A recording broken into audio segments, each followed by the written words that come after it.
Perfect. Well, like I said, this is going to be recorded. So if anyone does come in late, they'll be able to watch it afterwards. But just seeing that, we have a tight timeline through the lunch hour here, I'm going to get started right away. I want to start by saying good afternoon and thank you to everyone for joining us for part 2 of our Inspiring Speaker Series. For those who don't know me, my name is Michelle O'Keery and I'm the CEO of Compassion House Foundation.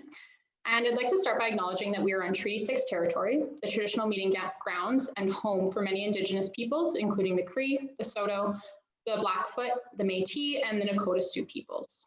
Here at Compassion House Foundation, our mission is to support women through the cancer journey, and we do that by providing safe, comfortable, and affordable accommodations at Sorrentino's Compassion House, as well as a variety of post-treatment programs and services, including workshops and retreats, local in-person support, and online resources through Compassion Connects. We know that the cancer journey comes with a great deal of uncertainty. In today's lunch hour session, we will discuss the hesitations, precautions, and benefits of exercise through different stages of your cancer diagnosis and treatment. As someone who believes strongly in the health benefits of exercise on both the physical and mental health side, I'm really looking forward to the presentation today. We are thrilled to have Christy Pederson, physiotherapist from Leading Edge Physiotherapy's Cancer Rehabilitation Center, and Maria Dulce, and I hope I said that right, McCormick, former guest of Sorrentino's Compassion House, here with us today. I'll turn it over to them shortly, and Christy will present, then Maria, and we'll have some time at the end for Q&A.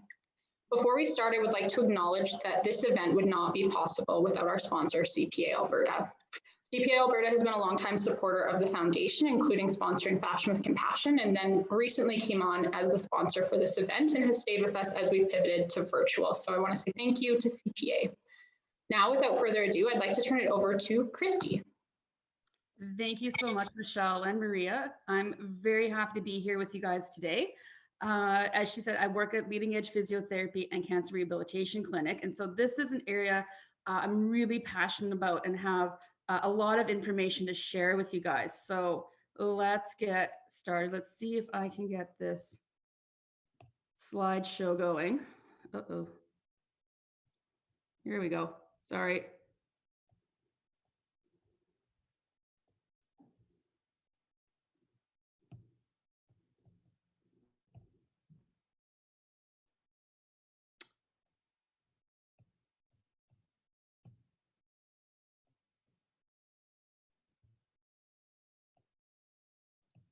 There we go. Sorry about that. So the big question is, can I still exercise after a cancer diagnosis? And the big answer is yes. Yes, we can. Historically, the medical field didn't really know what exactly would cause metastases or the worsening of condition.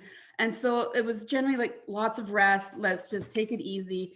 And in the last 8 to 10 years, it's actually research has shown that the exact opposite is true. So exercise really benefits people going through their cancer treatment and afterwards.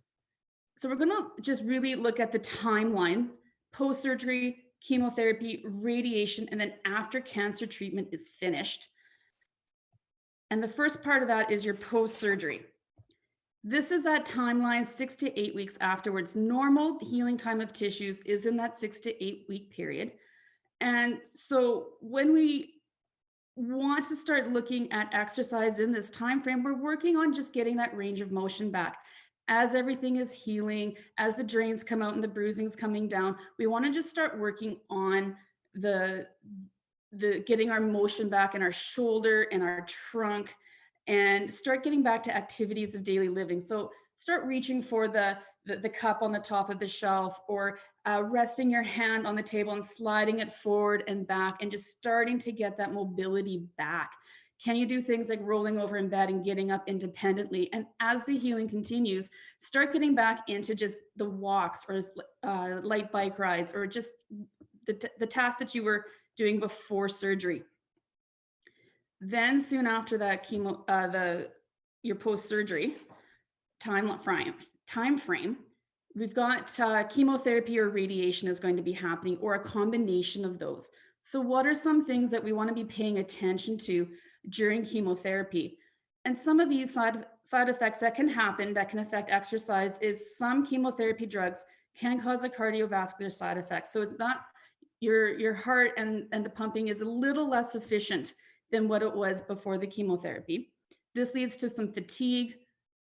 Some chemotherapy drugs can cause peripheral neuropathy. What is this? This is a numbness or tingling or a burning sensation that can happen in your hands or in your feet.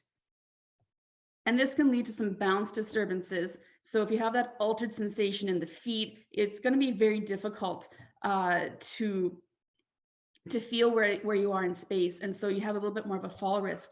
And even some chemotherapy drugs can affect the inner ear. And so you can develop some dizziness or some vertigo.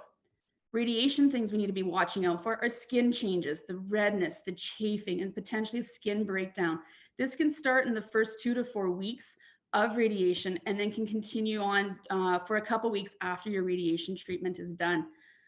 Some things that can also happen are cording or axillary web syndrome. This is a thickening band in your armpit that can proceed down the inner arm towards your elbow. And I have a picture of this later on so you can see what that looks like. And lymphedema, so a swelling that can happen in your entire arm or just parts of the arm or on your chest wall, the front or the side or back, wherever that radiation field wherever that radiation field is. So if we look at chemotherapy and talk about that a little bit more, we know that during chemotherapy, it's rough. It's a tough go. And so we know that there's going to be some nausea. So we're going to feel just general malaise. There's going to be fatigue. But the research is showing that exercise during chemotherapy helps with that recovery time and actually may lessen that a little bit. If we break down the different areas of exercise during chemotherapy, that cardio that we're talking about before, we want to just maintain that current level of your cardio fitness or just what you're able to do at that time. We don't want to be starting that couch to 5K right during this time. We want to just be staying as active as we can. And one thing that if you are having one of the chemotherapies that can affect your cardiovascular system, there is a new program that's been developed out of the States that is it's cancer-specific cardiac rehab program. So it's going to help. It's a 4-phase program that is based on your timeline after your last chemotherapy treatment. And as the tissues are healing, it helps stimulate and stress them and help get that efficiency back. Strength training, again, we want to keep to your current level of activity. If we're used to lifting 10, 15, 20 pounds, we don't want to start doing any Olympic lifting or doing any clean and jerks overhead. We want to keep just, again, a bit of a broken record here, but we want to keep your current level of activity happening. Another thing we really want to encourage is weight-bearing activities. So these are the long bones in our body, and this is where the bone marrow is. And that's where the red and white blood cells are. So if we're able to stimulate that bone marrow, stimulate those bones, we can try and help produce the cells and help try and mitigate that fatigue that accompanies the chemotherapy. Flexibility and balance. So sometimes chemotherapy can happen soon after the surgery. And so if we're still kind of trying to recover your range of motion and your mobility, really important to keep working at this, keep trying to get as much of that, your normal range of motion back. And if that tingling or numbness or burning, that peripheral neuropathy is coming in and is starting to affect you, as we said before, it increases your risk of falls. So we really want to make sure that we don't have a complication from a fall on top of all the complications happening from chemotherapy. So some balance exercises to work on is, something as easy as standing at the counter and standing on one foot, have your hands on the counter. Can you start taking your hands away or just fingertips and see if you can do that for 30 seconds? Or stand with your feet really close together and start tossing a ball back and forth with a family member, just to start doing some balance and retraining your balance system. If we start looking at radiation and some of the things to be aware of while exercising during radiation, one is skin changes. And this is a big one while radiation is going on, is that if you're doing exercise, we're working on that range of motion, we want to make sure there's no shearing on the skin. This is, the skin is very, very fragile at this time. So we don't want to be doing anything that can cause any further injury to the tissue. So if you're doing some reaches, you're doing some anything with moving the arm or the limb, and you start to feel that little bit of a pull, don't push it through that pull. We want to just keep it up to that point and protect the integrity of your skin. That cording can appear during radiation or after, but sometimes can occur post-surgically. I had one lady, she came in about 7 or 8 weeks post-operatively, and she noticed that the band was starting. She was doing her stretches, she was doing her exercises that she'd been given, and it wasn't going away. So we did some manual techniques, showed her and her family members some techniques, and it resolved it after in a few weeks. And we've just been monitoring it since then. And then if we go on to lymphedema, what is lymphedema? And that is when we have the arteries and the veins exchange, having the blood exchange, some water and some proteins can leak out, and they go into the spaces in between the cells in your tissues. And so the lymph system, it starts at the tips of your toes and your fingers, and it's a one-way street that goes up the arm, into the armpit, goes into the chest, and returns that fluid into the cardiovascular system. And so what happens because of surgery and because of radiation, so in surgery, when they take out some of those lymph nodes, if you imagine it as a hose, they've now cut that hose. And so we've lost some of those pathways. And with radiation, it causes a tightening of the tissues. So now that hose has been compressed or kinked. And so fluid can still get through, but just not at the rate that it was before. And so it starts to do a little bit of a backlog down the arm. And that's what lymphedema is. And initially, you can start to feel more like a heaviness or a swelling, mild swelling, or a stiffness, or a soft, pillowy feeling. But you don't see a whole lot of lymphedema, but those sensations are a kind of a flag to you that something might be starting to build in those tissues. So we've got some pictures here. This one on the right, that is what cording starts to look like. It's that thick band where that arrow is, starting in her armpit. There can be 2 or 3 bands in there that can proceed down to the inner arm and towards the armpit, the elbow. And here's a picture of lymphedema. So that top hand, you can see where there's a little bit of a poof on the back of the hand and up into the forearm. And as I said earlier, this can happen. It can be the whole arm. It can be part of the arm. It can be part of the chest wall. So this is one example of what it can potentially look like. And some of these radiation changes can continue to happen up to 2 years post-radiation. So you can develop frozen shoulder or cording or lymphedema in that time frame. And the important thing to be doing is to continue to monitor your limb for any changes that are occurring. Another good example, I had a lady come in this spring, and she her last radiation dose was 8 years ago, and she started to notice some heaviness in her arm. And once she was clear that nothing more serious was happening, we saw that lymphedema was starting to set in. So we did some manual therapy techniques, some strengthening exercises, and then got her a new sleeve for the arm. And we've actually got that to resolve, and it's been maintaining very, very well. So that just shows how important it is to continue monitoring what your limb is doing. Is there any changes happening? So that leads us straight into your after cancer treatment and what is going on. So chemo's done, radiation's done. Do we just stop doing what we're doing? Well, the answer is just keep moving. We want to keep active. We want to get, life has been put on pause. We want to get you back to those things you want to get back to, the things you've had to stop doing to have surgery and to have treatment.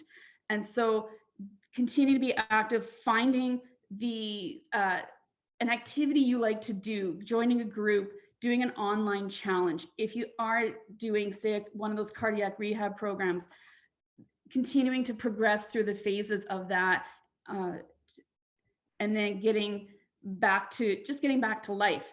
But if you notice some things are starting to, like a frozen shoulder starting to develop, or you're having problems progressing through a program, whether it's a cardio program or a strength program, physiotherapy can really help step in at that moment.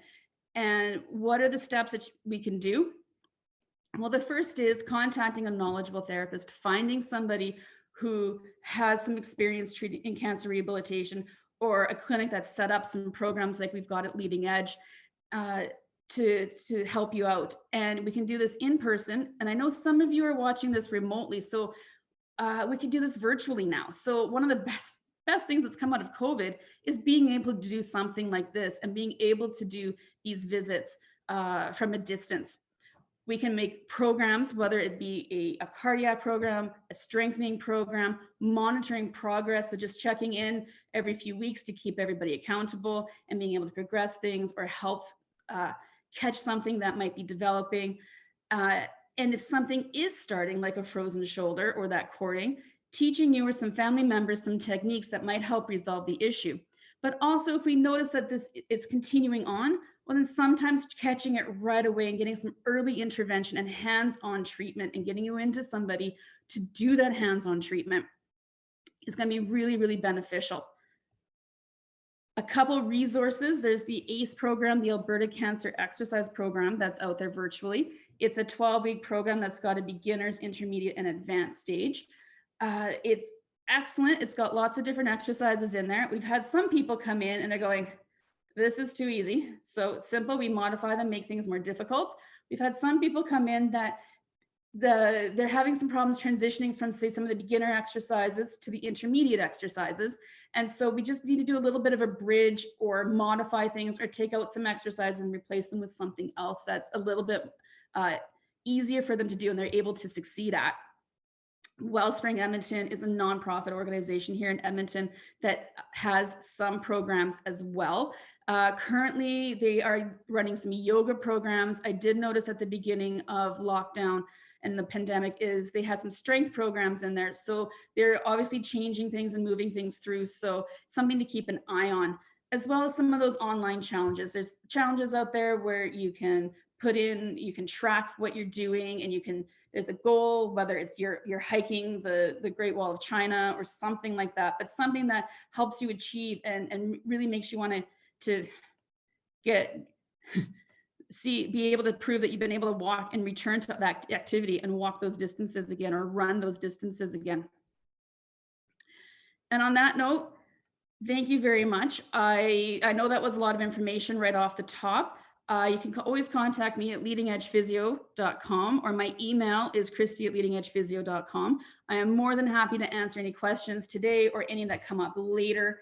And yeah, we'd like to thank Michelle and Maria for letting me join you today. And thank you for your time and attention. And back to you guys. And let's see if I can stop this. There. Awesome. Thank you, Christy. That was a lot of really great information. And I know that you personally, as well as the entire team over at Leading Edge Physio, have been such great partners of ours at the organization, doing fundraisers for us and things like that, but also an amazing resource to our guests. So thank you for once again being an incredible resource. I know there's probably going to be some questions based on some of the information that you've shared. So if people have those, you can type them in the chat box and we will come around to them at the end. And be plenty of time to answer those as well. But before we get there, I do want to introduce Maria and give her an opportunity to share her experience as somebody who has gone through this entire experience and had her own journey in regards to exercise and some of the physiotherapy pieces that Christy has covered. So over to you, Maria. Thank you, Michelle. And thank you, Christy. And thank you all for having me here to be part of this great connection series. I think it's wonderful that we have the opportunity to gather in this forum and support each other. So as you have heard, my name is Maria Dulce McCormick. I'm married for almost 31 years and a mother of 2 beautiful adult children. And I have 3 wonderful grandchildren. In February of 2016, I commenced a journey that I don't think I was completely prepared for at that time. I received a diagnosis of triple negative breast cancer, and I had been touched by breast cancer or cancer before. My sister, 14 years prior, had been diagnosed and eventually died of cancer. I was healthy, very healthy at the time. I stayed very active and I did monthly self-checks as well as because of my sister's illness, I had been having yearly mammograms for since I was 36. So I was kind of shocked actually when I received the prognosis because I was already part of a family that had a 1 in 8. And so that came as a shock to me. Like I said before, prior to 2016, I was very active. I ran a lot. I live in Grand Cache, Alberta, which is home to the Canadian Death Race. And so if you're not familiar with that, it's 125 kilometers over a 24-hour period, and you can do it as a soloist or as a team. I've always been participated as part of a team. I actually, the year that I was diagnosed with breast cancer, I had actually made a goal to run it solo. And so that has not come to fruition, but that's okay.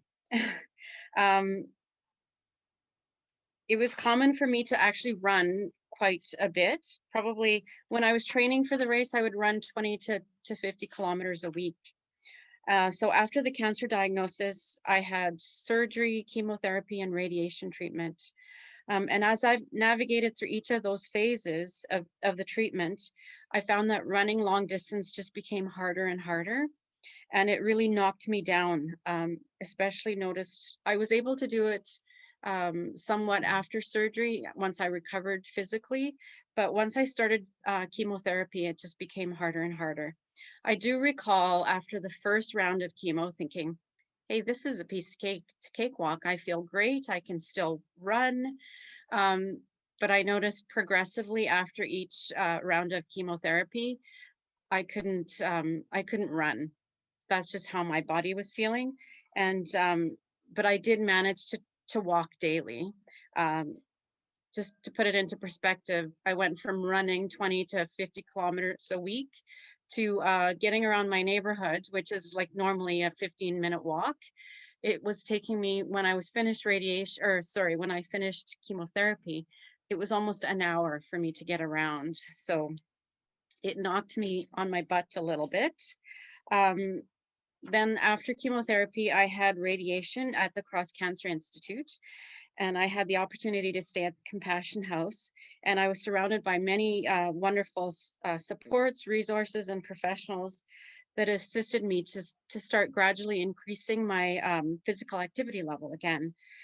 I remember part of the treatment program for radiation was that we had to attend a physiotherapy class.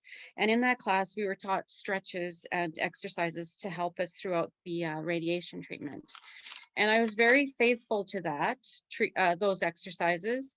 And it was really easy while staying at the Compassion House because there is that exercise room downstairs. So it just made part of my routine was that I would go down and I would complete the exercises. I had no reason not to do them. And they weren't very complicated stretches and exercises, but I did do them daily. When I finished my 30 rounds of radiation, I returned home at the end of October of 2016, and I was continuing to do my stretches. And by then I had increased my activity level to walking all the time. Again, when I was at the Compassion House, I actually often, if the weather was good, and I would walk from the house to the Cross Cancer for my treatment and then walk back. So it gave me something to do and made the long days pass a little bit quicker. It was probably the beginning of 2017 that I started to notice some pain on my left shoulder. And I noticed it when I was unloading the dishwasher and trying to put dishes up on the cupboard, up into the cupboard.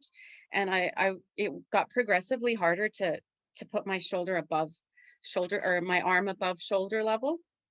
And it started to cause me a lot of pain. So in my mind, I thought, well, maybe I've cut back on the exercises and I should probably make sure I do them and maybe even do them longer and do more.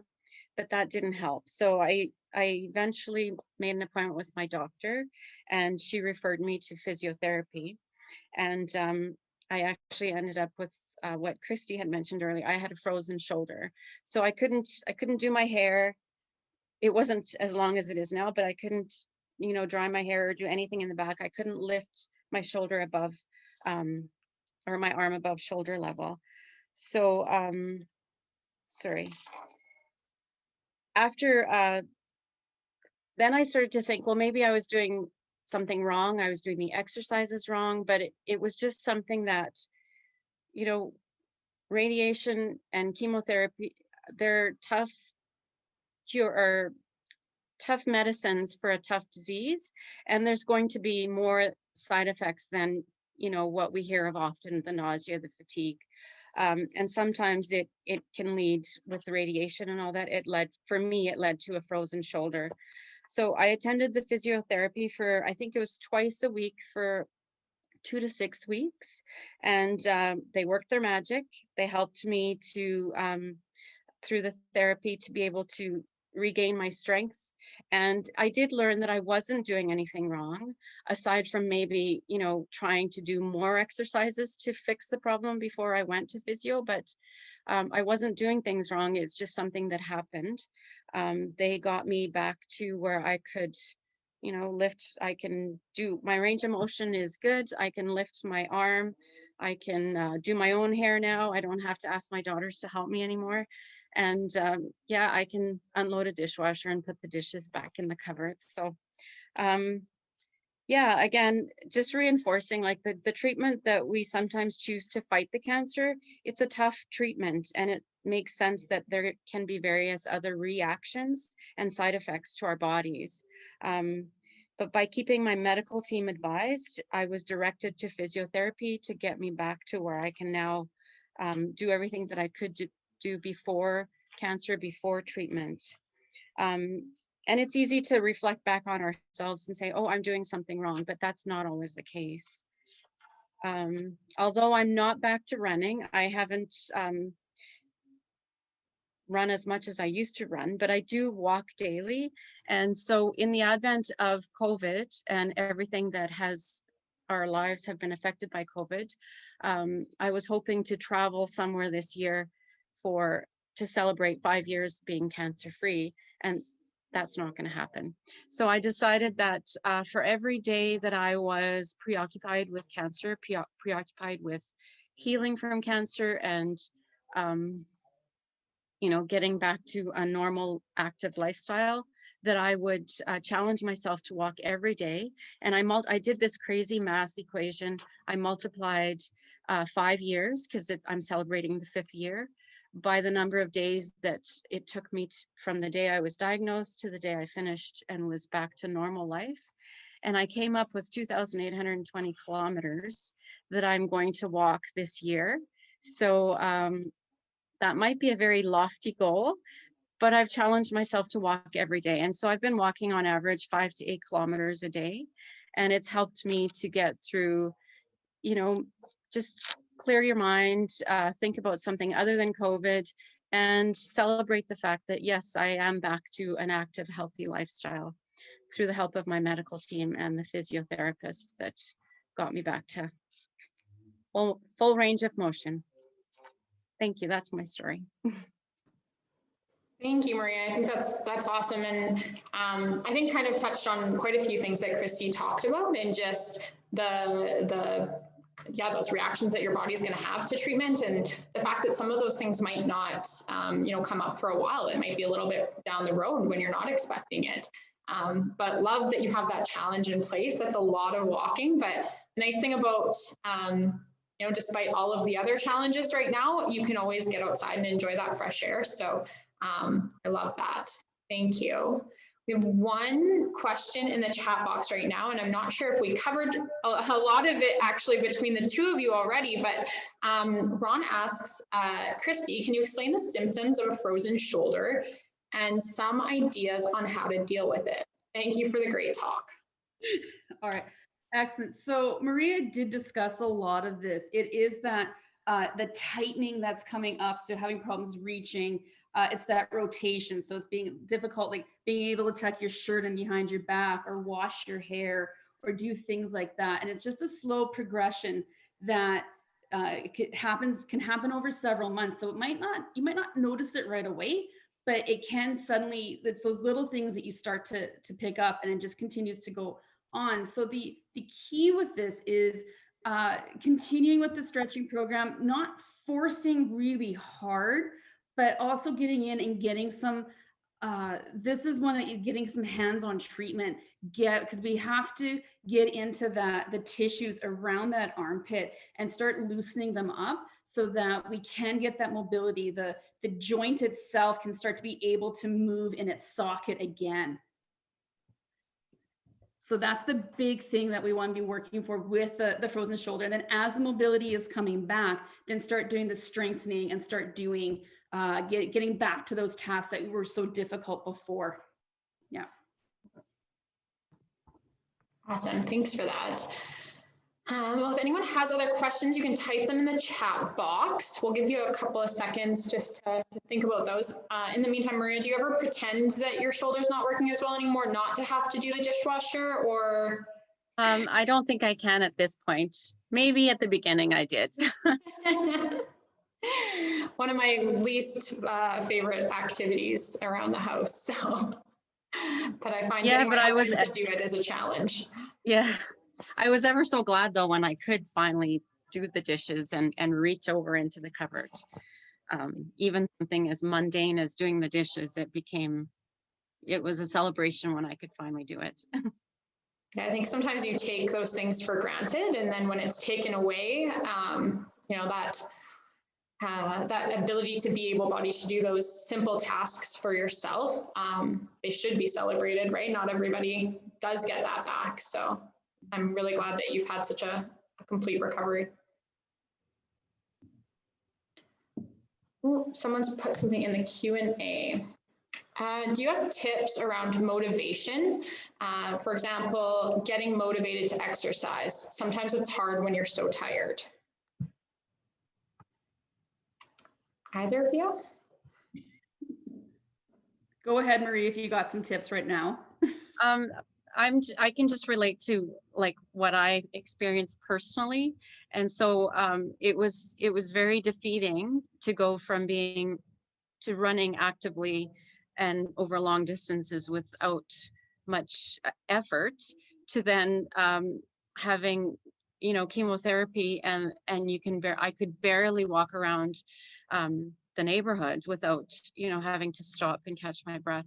I think it's important to just, even if it's a small task, like for me at the end, I celebrated just being able to walk around the block.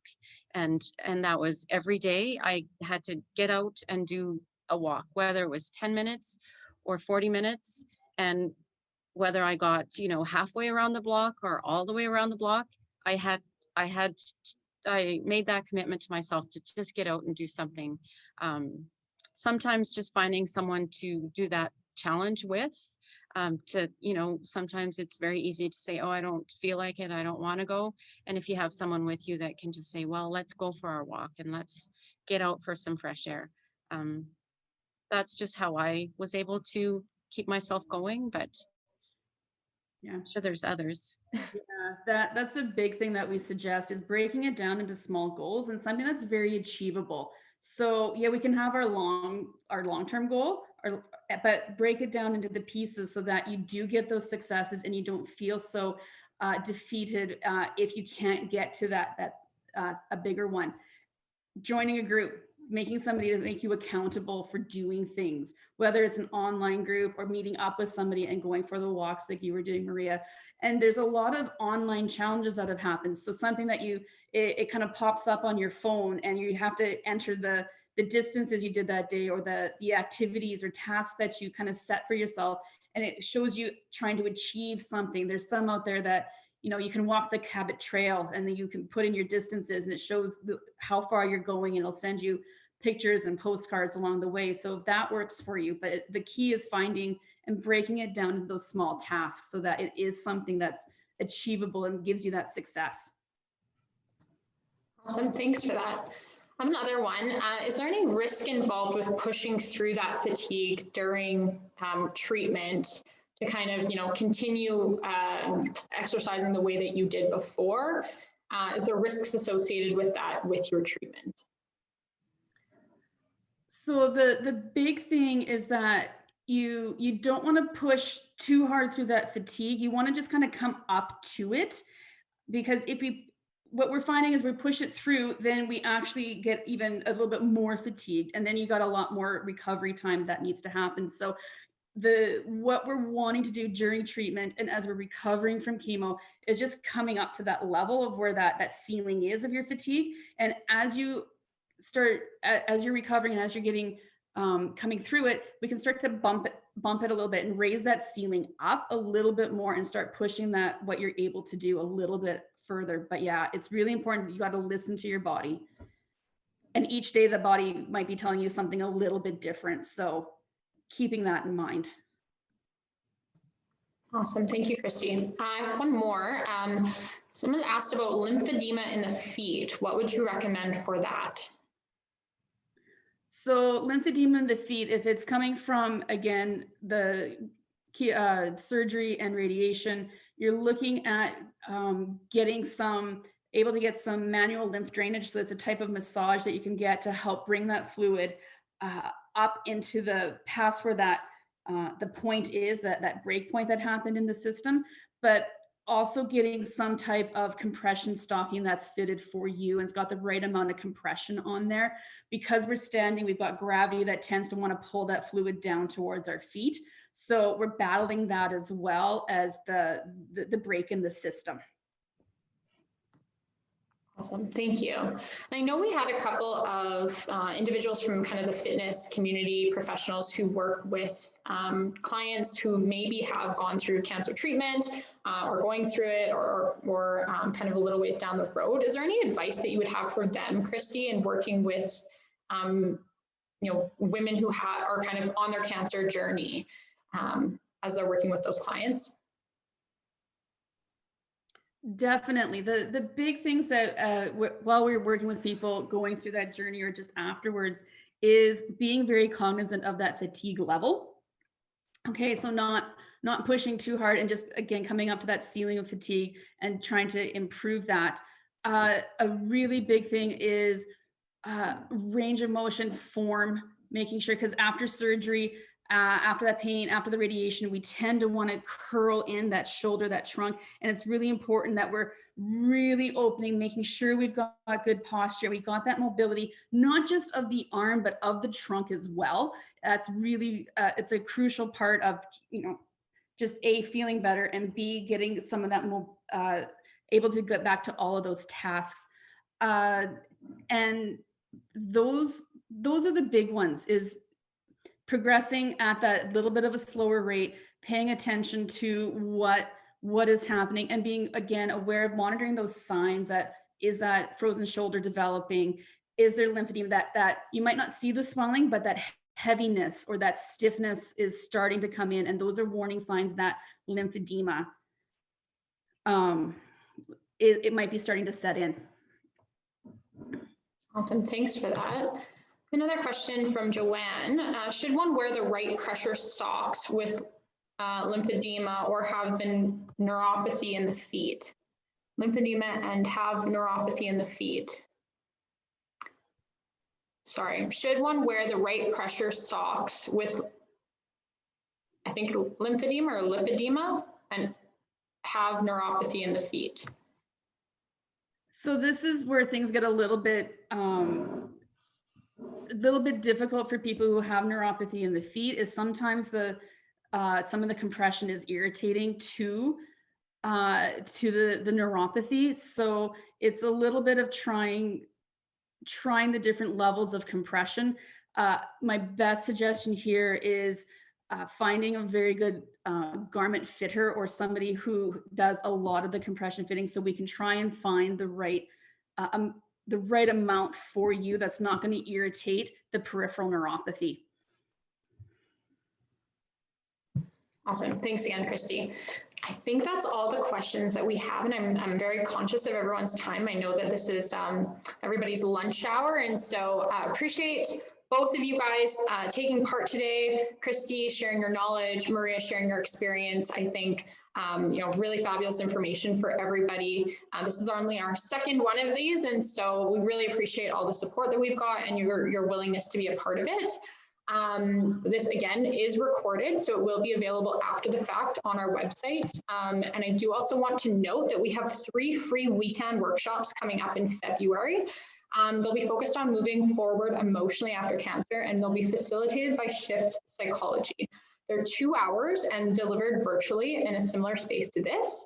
That'll provide a social, supportive, and educational setting for women to safely explore the complex emotions they experience during their cancer journey. This is open to both those who have stayed at Sorrentino's Compassion House as well as any cancer survivors. So please spread the word. We have up to 20 registrations open for each of those 3.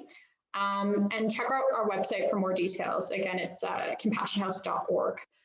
Thank you again to everyone for attending. I think this was a really great discussion, added a lot of value, and I think gave people some really concrete things that they can come away with, even if it is just getting out and doing some walking, some stretching. So thank you again, ladies, and everybody have a wonderful day. Thank you. Thank you. Bye. All right.